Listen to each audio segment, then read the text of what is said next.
இல்லை அது அது தனி. ஏன்னா இன்றைக்கி இப்போ உடனடியாக எங்களுக்கு வேண்டியது பாதிக்கப்பட்டிருக்கக்கூடிய மக்கள், குழந்தைகளை இழந்திருக்காங்க, பெண்கள் இழந்திருக்கிறாங்க, முதியோர்கள் இறந்திருக்காங்க.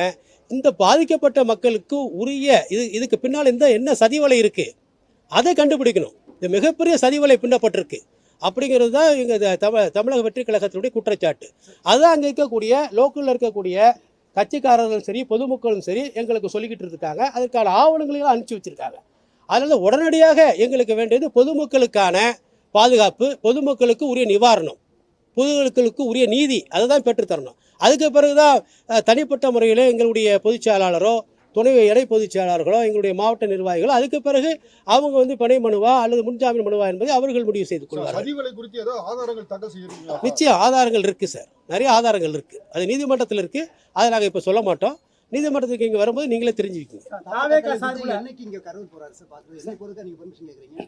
இல்லை, அது எனி டைம் நீதிமன்றம் என்னைக்கு கொடுக்குதோ அன்றைக்கி எனி டைம் உடனே புறப்படுவார்.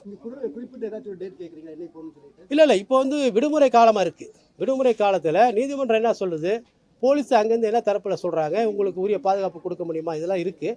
இதனுடைய அடிப்படையில் நிர்ணயித்து செல்வார்.